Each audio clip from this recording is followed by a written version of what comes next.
ከአርትስ ቴሌቪዥን አርዕስተ ዜናዎችን እንሆ። በአዲስ አበባ ከተማ መደበኛ ባልሆነ ንግድ መሰማራት የሚችሉት የከተማዋ ነዋሪዎች ብቻ መሆናቸውን የሚደነግግ ደንብ መጽደቁ ታወቀ። ማይናማር ውስጥ በአስቸጋሪ ሁኔታ ውስጥ ቆይተው የተመለሱ ኢትዮጵያውያን ከአርትስ ቴሌቪዥን ጋር በስልክ ቆይታ አደረጉ። ኢራን ሂጃብ ያለበሱ ሴቶችን ለመያዝ ድሮን እና የሞባይል መተግበሪያ ጥቅም ላይ እያዋለች መሆኑ ተነገረ።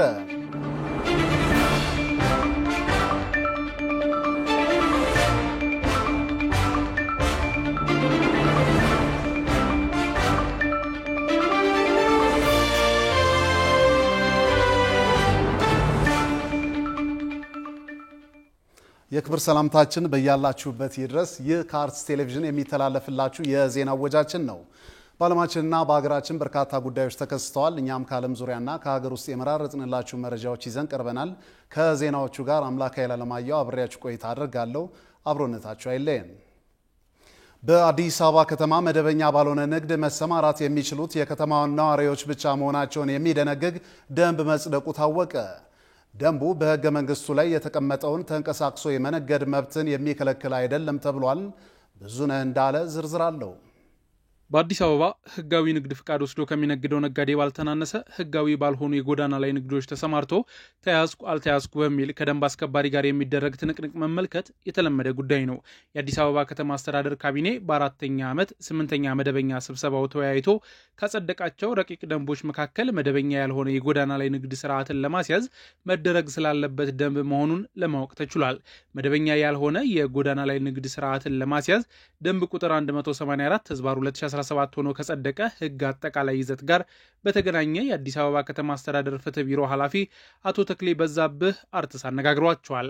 ካቢኔው ያጸደቀው አዲሱ ደንብ በመዲናዋ አንድ ግለሰብ መደበኛ ባልሆነ ንግድ ላይ ሊሰማራ የሚችለው የአዲስ አበባ ከተማ መታወቂያ ካለውና የከተማዋ ነዋሪ ከሆነ ብቻ ሊሆን እንደሚገባ አስገዳጅ መስፈርት አስቀምጧል ብለዋል።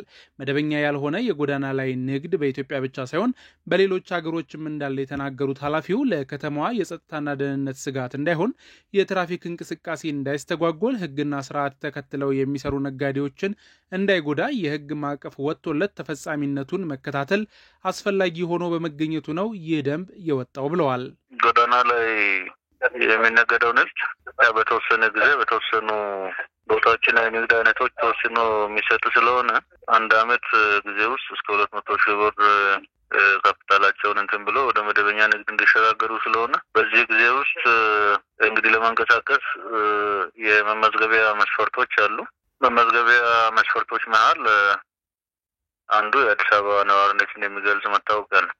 እንግዲህ አዲስ አበባ ከተማ ላይ የሚኖር መላው ኢትዮጵያዊ ነው ተመዝግቦ መታወቂያ ማውጣት የሚችልበት ቆይታ ጊዜ ሲኖረው ከየትኛውም ከሚኖርበት ካረፈበት መታወቂያ መያዝ አለበት። ያንን መታወቂያ ተከትሎ ከክፍለ ሀገርም ከክልሎች የመጣም ከሆነ የመጣበትን አግባብ አስመዝግቦ ካለበት ወረዳ አስመዝግቦ ከሲቪል ምዝገባና ነዋሪነት አገልግሎት ነዋሪ ስለመሆኑ ህጋዊ መሆን መቻል አለበትና ያንን ይዞ ቀርቦ ነው አዲስ አበባ ላይ መስራት ያለበት የሚል ነው። ከዛ አግባብ ነው የንግድ ስርዓት ላይ የሚሰማራ ሰው ቋሚ አድራሻው ታውቆ የከተማ አስተዳደሩ መታወቂያ ሊኖረው ይገባል።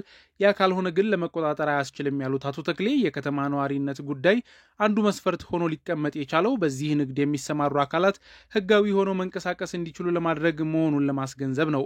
በዚህ ንግድ ሰንሰለት የሚሰማሩ ዜጎች ህጋዊነት በክልል መታወቂያ አይረጋገጥም ማለት ግን አይደለም ሲሉ አስረድተዋል። በዚህ ጉዳይ ላይ ሰዎች በህገ መንግስቱ የተሰጣቸውን ተንቀሳቅሶ የመነገድና ሀብት የማፍራት መብት አይጣረስም ወይ ሲል አርትስ ጥያቄ ያቀረበ ሲሆን ኃላፊው ተከታዩን ምላሽ ሰጥተዋል። ይሄ የትኛውም ዓለም ከተማ ላይ ያለ ልምድ ነው። ቅድሚያ አገልግሎት ከተማ አስተዳደሩ መስጠት ያለበት ለነዋሪው ነው። ይሄ ማለት አሁን ኮንስቲቱሽናል አድርጎ የሚያነሱ አካላት አይጠፉም። የመንቀሳቀስ የመነገድ ምናምን መነገድን የሚከለክል አይደለም። መንቀሳቀስን የሚነገድ ምንድነው የሚከለክል አይደለም። ህገ መንግስት ጋር መጣረስ የለውም። ነገር ግን ለመመዝገብ ሲሄድ ይሄ እንግዲህ ለተወሰነ ጊዜ ነው አንድ ሰው በዚህ ንግድ ላይ የሚሰማራው የሚንቀሳቀሰው። አንድ አመት ጊዜ ውስጥ ተመዝግቦ ሰርቶ ከዛ በኋላ ወደ መደበኛ ንግድ መሸጋገር መቻል አለበት ነው። ለዛ ተቋማዊ ተደርጎ ስልጠና ተሰጥቶ ቴክኒካል ድጋፍ ተደርጎ በአንድ አመት ጊዜ ውስጥ ነግዶ ወደ መደበኛ ወደ ሌላኛው ንግድ መሸጋገር እንዲቻል ነው። አሁን ከክልል እየመጣ የነገደ የሚወጣ ከሆነ አጠቃላይ የደንቡን አስፈላጊነትም የሚያስቀርና ልክ አሁን እንደሚደረገው ሰዎች በፈለጉበት የሚዘረጉ ትራፊክ መጨናነቅ የሚያመጡ ለተለያዩ ወንጀሎች ምክንያትም የሚሆኑ ራሳቸውን በወንጀል የሚጎዱ የሚጠቁ ያንን ለመከላከል ሲባል የከተማው ጸጥታ አካላት የሚያባርራቸው የሚያስነሳቸው አይነት ሁኔታ ላይ እንዲቀጥል ነው የሚሆነው። ያንን ለማስቀረት ነው አሁን በህጋዊ ፍቃድ በመደበኛ ንግድ የተሰማሩ ሰዎች እንዳይጎዱ ጭምር ነው። አንድም እነዛን ፕሮቴክት ያደርጋል። ሁለተኛም ደግሞ በመደበኛ ንግድ ላይ የሚሰማሩ ሰዎች በአጭር ጊዜ ውስጥ ነግደው ወደ መደበኛ እንዲቀላቀሉና የነሱም ደህንነት የነሱም ሰላም እንዲጠበቅ አልፎም ተርፎ አጠቃላይ የነዋሪው ሰላምና ደህንነት እንዲጠበቅ ጭምር ነው ታሳቢ የሚደረገው። ህግ ሲወጣ የሆነ አካልን ፕሮቴክት ለማድረግ ብቻ አይወጣም።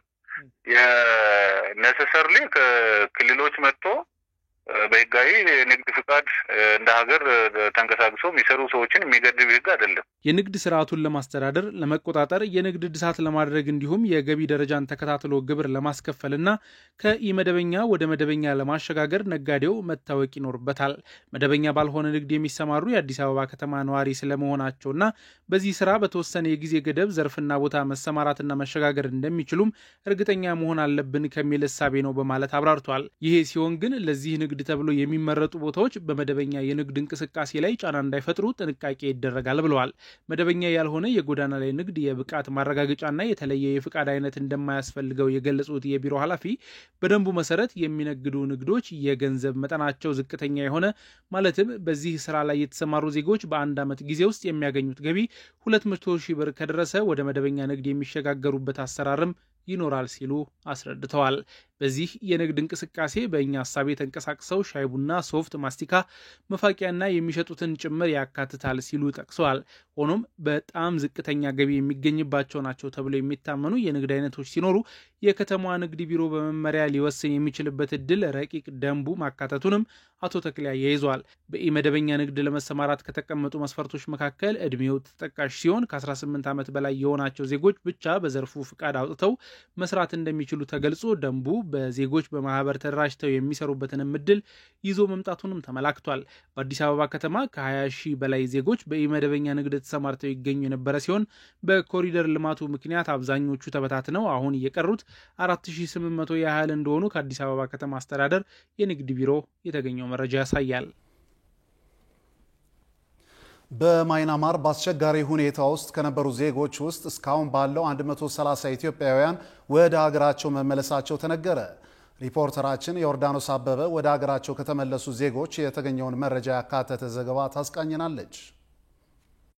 ባሳለፍነው ሳምንት በማይናማር የሳይበር ወንጀል ካምፖች ውስጥ በስቃይ ላይ የነበሩ ዜጎችን ወደ ሀገር ለመመለስ በተደረገው ጥረት ወደ 70 ገደማ የሚሆኑ ዜጎች ወደ ሀገራቸው መግባታቸውን መዘገባችን የሚታወስ ነው። በዛሬው ዕለትም እንዲሁ ትላንት መጋቢት 7 ቀን 2017 ዓ.ም የገቡትን 23 ሰዎች ጨምሮ 53 ኢትዮጵያውያን ወደ ሀገር መግባታቸውን ከውጭ ጉዳይ ሚኒስቴር የተገኘው መረጃ አመላክቷል። ይኸው የሚኒስቴሩ መረጃ ወደ ሀገራቸው ተመልሰዋል የተባሉ ዜጎች ከማይናማር እገታ ወጥተው ታይላንድ ወታደራዊ ካምፕ የነበሩት ብቻ መሆናቸውን ይገልጻል። ዛሬ ማለዳ ላይ ወደ ሀገራቸው ከተመለሱ ዜጎች መካከል አንዱ የሆነው ወጣት ከጣቢያችን ጋር በነበረው ቆይታም ወደ ሀገር ከመመለሱ በፊት በማይናማር ከባድ የስቃይ ጊዜያትን እንዳሳለፈ ይናገራል። ደላሎች ነው እኛን እንደዚህ ጉድ ያደረጉን፣ የራሳችን ሰዎች ማለት ነው። እዛም ከሄድን በኋላ እንድንቀጣ የሚያስደርጉን የራሳችን ሰዎች አሉ። ኢትዮጵያ የሆነው ኢትዮጵያውያንን ያስጎዱ ያሉትን የሚያስደበድቡ የሚያስቀጠቅጡ ልጆች አሉ። መናገር ራሱ ቃላቶች ያጥሩናል። በየቀኑ ቅጣት ነው። በየቀኑ ብር አላስገባህም፣ ታርጌት የለህም ተብሎ ቀኑ ሙሉ 16 ሰዓት እና 18 ሰዓት ሙሉ ቅጣት። እኛውን ለምሳሌ 48 ሰዓት ሰርተን እናውቃለን ያለ እንቅልፍ ማለት ነው። በየቀኑ መደብደብ ነው፣ መቀጣት ነው። ኤሌክትሪክ እንደረጋለን። አንዳንድ ሰው አይረዳውም፣ ሲያየው ነው ሊገባው የሚችለው። ይህ ወጣት እድለኛ ሆነው ወደ ሀገር ከገቡ ዜጎች መካከል አንዱ በመሆኑ ደስተኛ እንደሆነ ገልጾ አሁን ባለው ሁኔታ ወደ ሀገር የተመለስን ዜጎች በአካልም በስነ ልቦናም የተጎዳን ስለሆንን ለቤተሰብም ለሀገርም ሸክም ሆነናል። ስለዚህ ሌላው ወጣት ከተፈጠረው ሁኔታ ትምህርት ወስዶ ራሱን ከህገወጥ ደላሎች ሊጠብቅ ይገባል ሲልም ተደምጧል። ማስተላለፈው መልዕክት በምንም ሁኔታ ቢሆን ታይላንድ ላይ ወይም የሆነ ቦታ ላይ ስራ አለ፣ እንደዚህ ጥሩ ደሞዝ ታገኛለህ ተብሎ ማንም ሰው ማንም ወጣት ቢነገረው ማመን የለበትም። እነሱ ለብራቸው ደላሎቹ ለብራቸው ብለው ነው እንጂ ምንም ጥሩ ነገር የሌለው ነገር ነው። እኛም ተሸውደን ያልፍልናል ብለን ነበር የወጣ ነው። ስራችንን ጥለን እኛውን አካል ጉዳት ደርሶብናል። ሜንታሊ ተጎድተናል። ስራችንን አተናል። ብዙ ያላጣነው ነገር የለም። ፋሚሊ አተናል። እዛ ከሄዱ ራሳቸውን ይጎዳሉ። የማይጎዱት ከኛ በላይ ቤተሰባቸው ነው የሚጎዳው። አሁን ስንመለስ ራሱ የቤተሰብ የአገር ሸክም ነው። ይሄንን ነገር ተገንዝበው ይሄንን ነገር ሰምተው ከሄዱ እነሱ ተጎጂዎች ናቸው እንጂ ምንም የሚጠቅሙት ነገር የለም። በተጨማሪም አሁንም ባለው ሁኔታ ይህን እድል ማግኘት ያልቻሉና ከቀን ወደ ቀን እየደረሰባቸው ባለው መከራ ተስፋ እየቆረጡ የሚገኙ ዜጎች በስፍራው ስለሚገኙ መንግስት እገዛ እንዲያደርግላቸው ጥሪ አቅርበዋል። ኢራን ሂጃብ ያለበሱ ሴቶችን ለመያዝ ድሮን እና የሞባይል መተግበሪያ ጥቅም ላይ እያዋለች መሆኑ ተነገረ። ሀገሪቱ ጸጉራቸውን ያልሸፈኑ ሴቶችን ለመለየትና ለመቅጣት በህዝብ ቦታዎችና መንገዶች ላይ ጭምር የደህንነት ካሜራዎችን መግጠሟ ተነግሯል። የውጭ ትንታኔና ዓለም አቀፍ ጉዳዮች ዘጋቢያችን ቃል ኪዳን እየጥና ጉዳዩን በዝርዝር ተመልክቶታል። ইরানের সংবিধান অনুযায়ী খোলা স্থানে নারীদের হিজাব পরা বাধ্যতামূলক। የኢራን ባለስልጣናት መጥፎ ሂጃብ ብለው ከሚጠሩት አለባበስ ጋር የሚያደርጉት ትግል የተጀመረው ከአውሮፓውያኑ 1979 የእስልምና አብዮት በኋላ ብዙም ሳይቆይ ነበር።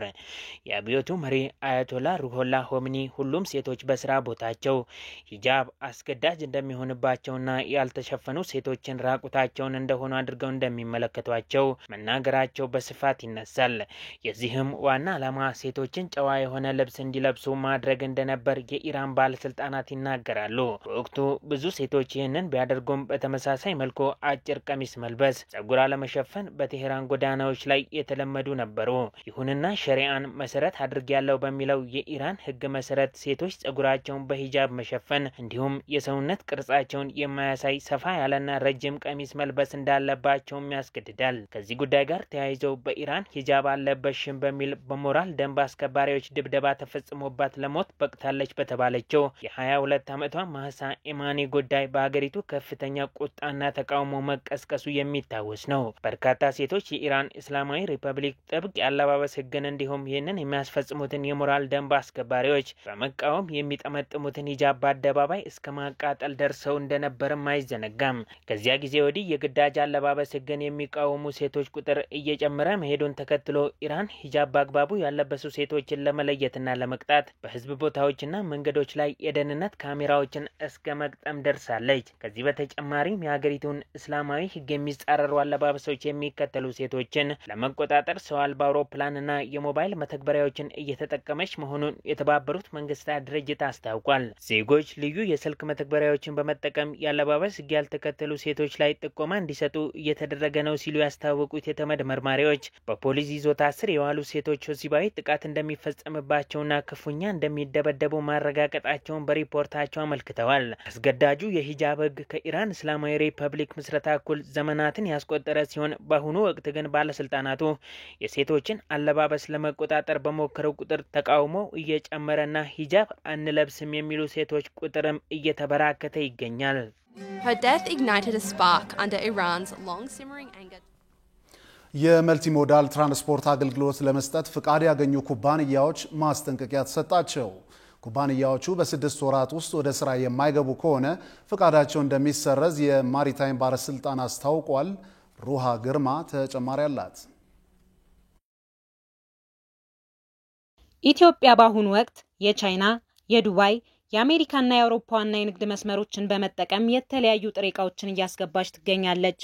ከዚህ ጋር ተያይዞም የኢትዮጵያ የማሪታይም ባለስልጣን የመልቲሞዳል ትራንስፖርት አገልግሎት ለመስጠት ከመንግስት ተቋማት በተጨማሪ ለግል ተቋማት ፈቃድ እየሰጠ መሆኑ ይታወቃል። ባለስልጣኑ ከዓመት በፊት ለፓናፍሪክ ግሎባል ኃላፊነቱ የተወሰነ የግል ማህበር ለጥቁር አባይና ለኮስሞስ መልቲሞዳል ሼር ኩባንያ ፈቃድ እንደተሰጣቸውና በዚህ መሰረትም ስራቸውን እንዲጀምሩ ትዕዛዝ እንደተሰጣቸው አስታውቋል። ነገር ግን በተሰጣቸው ቀነ ገደብ ውስጥ አገልግሎት መስጠት ካልጀመሩ ባለስልጣኑ ባወጣው መመሪያ መሰረት ሰርተፊኬታቸው እንደሚወሰድ ይፋ አድርጓል። ባለስልጣኑ ይህን ይፋ ያደረገው መጋቢት 5 ቀን 2017 ዓ.ም ከትራንስፖርትና ሎጂስቲክስ ሚኒስቴር ጋር በመሆን ለሁለት የመንግስት ተቋማትና ለአንድ የግል ተቋም የመልቲሞዳል ትራንስፖርት አገልግሎት እንዲሰጡ ፈቃድ በሰጠበት ወቅት ነው። የባለስልጣኑ ዋና ዳይሬክተር የሆኑት ኢንጂነር አብዱል በር ሸምሱ የመልቲሞዳል ትራንስፖርት አገልግሎት ለመስጠት ባለስልጣኑ ያስቀመጣቸውን መስፈርቶች ያሟሉት የኢትዮ ጅቡቲ የምድር ባቡር አክሲዮን ማህበር፣ ገልፊንግ ኦፍ ቴፍዜድሲ ኢንዱስትሪ ፒኤልሲ እና ኢትዮሪል ሎጂስቲክስ ኃላፊነቱ የተወሰነ የግል ማህበር መሆናቸውን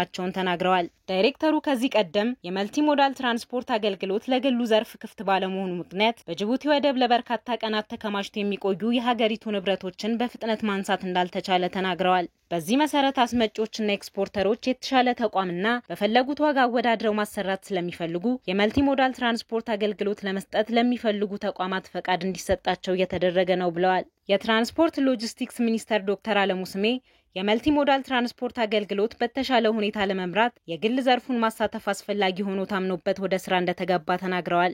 አክለውም የመልቲሞዳል ትራንስፖርት ስርዓት መዘርጋቱ ገቢ ዕቃዎችን በአጭር ጊዜ ውስጥ አገር ውስጥ ማጓጓዝ መቻሉን፣ የገቢ ዕቃዎች ደህንነት አስተማማኝ መሆኑንና በአመት ውስጥ በአማካይ ከ$20 ሚሊዮን በላይ የውጭ ምንዛሪ ወጪ መቀነስ መቻሉን አስረድተዋል።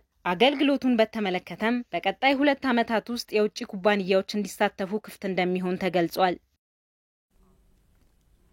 ክብራትና ክብራን ከአርት ዜናዎች ጋር አብራችሁ ስላላችሁ አርት ቴሌቪዥን ያመሰግናችኋል። ማንኛውም አይነት የዜናም ሆነ ሌሎች ጥቆማዎችና አስተያየቶች ቢኖራችሁ በአጭር የጽሁፍ መልእክት መቀበያ ቁጥራችን 6121 ላይ በታደርሱን ተቀብለን ወደ እናንተ እናደርሳለን። አሁን የዕለቱን ዋነኛ ጉዳይ እናስታውሳችሁና እንመለሳለን። በአዲስ አበባ ከተማ መደበኛ ባልሆነ ንግድ መሰማራት የሚችሉት የከተማዋ ነዋሪዎች ብቻ መሆናቸውን የሚደነግግ ደንብ መጽደቁ ታወቀ። ከቆይታ በኋላ የኢትዮጵያ አየር መንገድ በ7.8 ቢሊዮን ዶላር የአፍሪካ ትልቁን አየር ማረፊያ ለመገንባት ከስምምነት ደርሷል። እየጠብቁን። ክብራትና ክብራን ከእናንተ ከውድ ተመልካቾቻችን የሚደርሱን ማናቸውም ጤና ነክ ጥያቄዎች በቀጥታ በአንጋፋ የጤና ባለሙያዎች ምላሽ የምናሰጥበት የሐኪም ቤት መሰናዷችን በቅርብ ቀን ይጀምራል። ጥያቄዎቻችሁን ለመመለስ ከተሰናዱ አንጋፋ ባለሙያዎች መካከል አንደኛውን እናስተዋውቃችሁ። ነጋው መሀሪ ባላለው የነርቭ ሐኪም ነኝ። አድጃንክት ፕሮፌሰርም ነኝ ከመሀሪ ሜዲካል ኮሌጅ እዚህ አሜሪካን ሀገር። ትራይስታር ሜዲካል ሴንተር፣ ባህር ዳር ዩኒቨርሲቲም አዲስ አበባ ዩኒቨርሲቲ ከአርቲስት ቲቪ ጋር የሐኪም ቤት የሚለው የጤና ፕሮግራም ላይ ለመሳተፍ ፈቃደኛ ነኝ እና እንግዲህ በማይግሬን ሄዴክ፣ በሲዥር ላይ የሚጥል በሽታ፣ ስትሮክ፣ የነርቭ ችግር ለምሳሌ ከዲያቤቲክ ከስኳር በሽታ ጋር አብሮ የሚመጣ የነርቭ ችግር፣ ስለ ፓርኪንሰን ይህንን በመሳሰሉ እና በኤችአይቪ ኤድስ ምክንያት የሚመጡ ችግሮች ካሉ እሱም አንዱ ኤክስፐርቴ ነው። በፔን ላይም በፔን ምክንያት የሚመጣ ችግር ካለ በሱ ሙያም ጥያቄዎችን ለማስተናገድ እና መልስ ለመስጠት ዝግጁ ነኝ። ቀደም ሲል የተመለከታችሁት አርትስ ቴሌቪዥን ከፒፕል ቱ ፒፕል ጋር በመተባበር ወደ እናንተ የሚደርሰው የሐኪም ቤት ፕሮግራማችን ነው። ማንኛውም ጤና ነክ ጥያቄዎች ቢኖሯችሁ በአጭር የጽሁፍ መልእክት መቀበያ ቁጥራችን 6121 ላይ አሊያም በኢሜይል አድራሻችን ask@artstv.tv ላይ በታደርሱን ከመልሱ እናገናኛችኋለን። አሁን ወደ ቀጣዩ ዜናችን ስናልፍ አንጋፋው የኪነ ጥበብ ሰው መርሃዊ ስጦት ከዚህ ዓለም በሞት ተለዩ። ክላርኔት በመጫወት የሚታወቁት አርቲስት መርሃዊ በኢትዮጵያ ዘመናዊ የሙዚቃ ታሪክ ውስጥ ግንባር ቀደም ቦታ ከሚይዙ አንጋፋ ሙዚቀኞች መካከል አንዱ ናቸው። አርቲስቱ ከሙዚቀኝነታቸው ባለፈ በትወና መድረክም ተወዳጅነትን ማትረፍ ችለዋል። በወሎ አምባሰል በ1928 ዓ.ም የተወለዱት አንጋፋው የኪነ ጥበብ ሰው በ89 ዓመታቸው ከዚህ ዓለም በሞት መለየታቸው ተሰምቷል። በተመሳሳይ ዜና እረፍት በአዲስ አበባ ዩኒቨርሲቲ የኢትዮጵያ ጥናትና ምርምር ኢንስቲትዩት ዳይሬክተር በመሆን ያገለገሉት ዶክተር ኤልሳቤጥ ወልደ ጊዮርጊስም እንደዚሁ ከዚህ ዓለም በሞት መለየታቸው ተሰምቷል። በኮኔል ዩኒቨርሲቲና በኒውዮርክ ዩኒቨርሲቲ ከፍተኛ ትምህርታቸውን የተከታተሉት ዶክተር ኤልሳቤጥ ለስራ ከቆዩበት በተባበሩት አረብ ኤሚሬትስ ሻጃር ከተማ ማረፋቸው ነው የተሰማው። የዶክተር ኤልሳቤጥ አስክሬን ወደ ኢትዮጵያ ለመምጣት ዝግጅት እየተደረገ መሆኑም ተነግሯል። አርትስ ቴሌቪዥን ለአርቲስት መራዊ ስጦትና ለዶክተር ኤልሳቤጥ ወልደ ጊዮርጊስ ወዳጅ ዘመዶች መጽናናትን ይመኛል። የኢትዮጵያ አየር መንገድ በ7.8 ቢሊዮን ዶላር የአፍሪካ ትልቁን አየር ማረፊያ ለመገንባት ከስምምነት ደረሰ። አየር መንገዱ ከአፍሪካ ልማት ባንክ ጋር በፈረመው ስምምነት የአፍሪካን የአቪዬሽን ኢንዱስትሪ አንድ ደረጃ ከፍ የሚያደርግ እርምጃ መራመዱን የተሰማው ጽዮን ላይኩን ተጨማሪ አላት። በአፍሪካ የበረራ አገልግሎት መስጠት ሲጀምር ከቀደምቶቹ ውስጥ የሚመደብ ነበር። ለረጅም ዓመታትም በጥራት ደረጃው የአንደኝነት ስፍራውን አስጠብቆ መቆየት የቻለ ነው የኢትዮጵያ አየር መንገዱ አሁን ደግሞ በአፍሪካ ትልቁን ብሎም የኢትዮጵያን የአቪዬሽን አቅም በ3 እጥፍ የሚያሳድግ የአየር ማረፊያ ለመገንባት ከአፍሪካ ልማት ባንክ ጋር የመግባቢያ ስምምነት መፈራረሙን የተነገረው። አዲሱ አውሮፕላን ማረፊያ የሚገነባው በኦሮሚያ ክልል በቢሾፍቱ አቅራቢያ በምትገኘው አቡሴራ ነው። በቢሾፍቱ ሊገነባ ቅድመ ሁኔታዎች የተጠናቀቁለት አየር ማረፊያው የ7.8 ቢሊዮን ዶላር አቅም የታሰበለት እንደሆነም ተገልጿል። በቦሌ ያለው አየር ማረፊያ በአሁኑ ወቅት በአመት 17 ሚሊዮን የሚጠጉ መንገደኞችን ያስተናግዳል። አሁን ባለው አቅም የቦሌ ዓለም አቀፍ ኤርፖርት ፍላጎት እየጨመረ በመምጣቱ የአቅም ገደብ ላይ ደርሷል የተባለ ሲሆን አዲሱ የቢሾፍቱ ማዕከል በ2040 በአመት ከ60 ሚሊዮን በላይ መንገደኞችን የማስተናገድ አቅም እንዲኖረው ተደርጎ የሚሰራ መሆኑን የተገለጸው። ይህም የኢትዮጵያን የአቪዬሽን አቅም በ3 እጥፍ የሚጨምር ነው ተብሏል። ከአየር መንገዱ ጋር ስምምነቱን የፈረመው የአፍሪካ ልማት ባንክ በተለያዩ የፋይናንሻል ጉዳዮች ላይ እገዛ እንደሚያደርግም ተጠቁሟል። ከአዲስ አበባ በስተደቡብ ምስራቅ 40 ኪሎ ሜትር ርቀት ላይ በምትገኘው ቢሾፍቱ የሚሰራው አየር ማረፊያው የ7.8 ቢሊዮን ዶላር የተሟላ የፋይናንስ አቅምን ለማግኘት ግን በቀጣይ ብዙ የሚጠበቅበት የቤት ስራ እንዳለም ነው የተገለጸው።